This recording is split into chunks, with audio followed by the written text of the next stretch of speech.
Hi friends, welcome to English Study Point.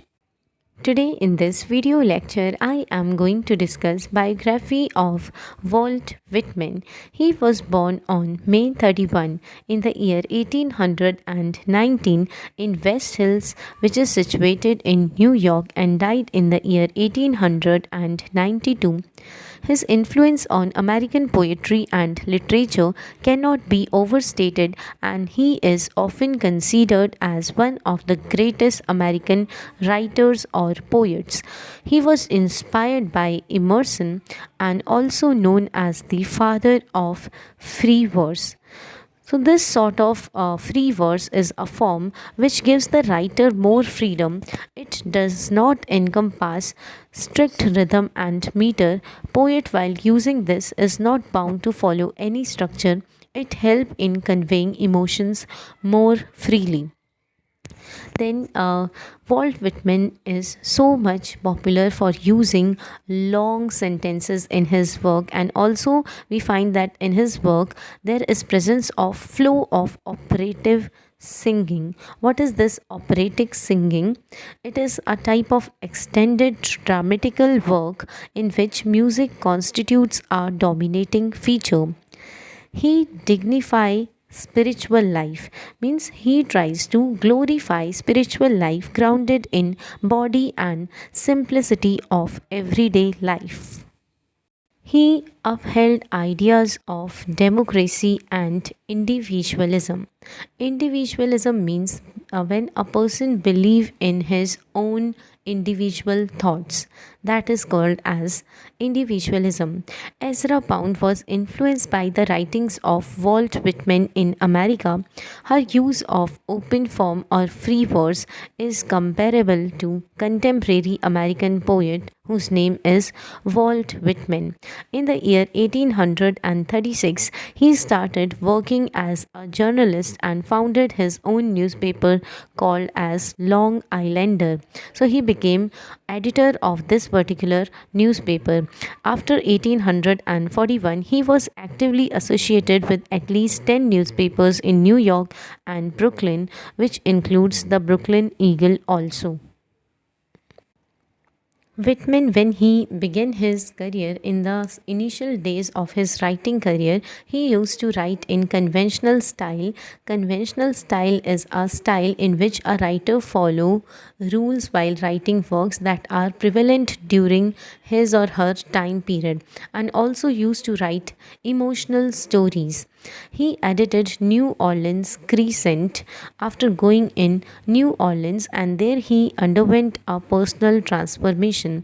Now, here I am talking about his views on slavery. He considers slavery as morally wrong and marked this institution of slavery which violates also the principles of equality and justice. He saw slavery as violation of human rights and believed that all individuals, regardless of their race, should be treated as equals. He argued that slavery was a form of tyranny and oppression because it went against the ideals of democracy and freedom.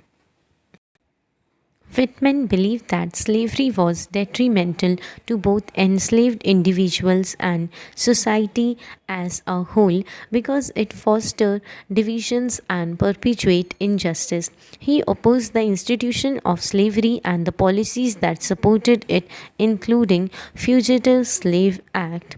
These sorts of act allowed for the recapturing and returning of escaped slaves. That is why he opposed this sort of act.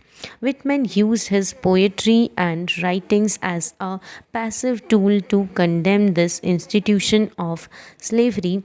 Rather, he emphasizes on humanity and dignity of enslaved individuals. He believed in the innate goodness and potential of all human beings. He considered that there is a goodness which lies inside human beings which should be brought in front of everyone, and also each and every human being have their own unique qualities and potentials which they have to show to the world, regardless of their race, background, and saw slavery as impediment means obstacle to human progress and enlightenment.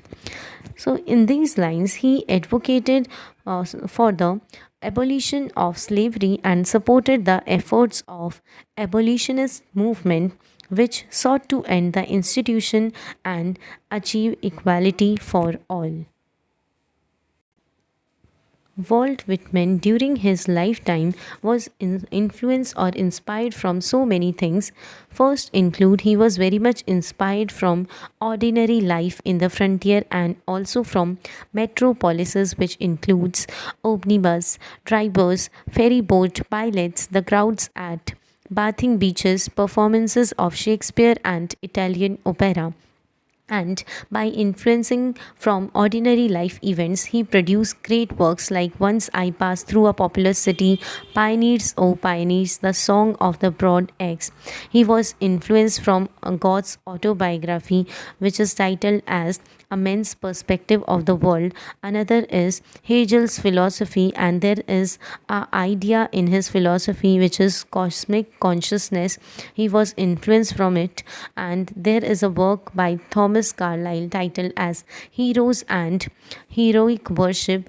There is a reference to power of the spiritual individual. So through this idea he was also influenced, and also influenced by this philosophy of transcendentalism which believes that individual as one with nature. He admired and respected science. It means that he did not consider it as cold and intellectual, and also he is very much careful of pseudosciences like phrenology. Phrenology is gaining knowledge of our mind. He identified himself as an average man because he had faith in democratic equality, believed in individual rebellion against social restrictions, and also he pursued emotional freedom and considered himself as homosexual. Then here I am talking about his role in Civil War. He served as a nurse in army hospitals, tending to help wounded soldiers and offering them his emotional support because he believed in the inherent goodness of humanity and used his poetry to convey messages of compassion and empathy. That is why he tries to showcase all these things in his poetry so as to develop the same kind of affection, empathy, and support from others. He wants to convince others through his poetry to become like him. Here I am discussing list of his works which was produced by him during this phase of civil war. First is titled as Memoranda During the War, published in the year 1875. In this work, he depicted his presence in hospital, which helped humanize the soldiers and brought attention to their suffering. He, in this work, aimed to give a voice to the soldiers and shed light on the realities of war that often went unnoticed or ignored. Another work is a sort of collection of war poems titled as Drum Traps and also sequel to Drum Traps. In this collection, Whitman explores themes of love, loss, and the human cost of war. He depicted the harsh realities of war and also the suffering of soldiers and the grief of their loved ones. Next is titled as Oh Captain, My Captain. This work mourns the death of President Abraham Lincoln. This work became an elegy for the fallen leader and a symbol of national mourning. In the year 1865, he became a clerk in the Indian Bureau of Department of Interior but was soon dismissed because he published one work titled as Leaves of Grass, and that is considered to be immoral. Due to this work, or by publishing this work, he was dismissed from his post. Then with this video lecture ends here. Hope this video lecture will help you in your UGC NET English Literature exams. Thank you.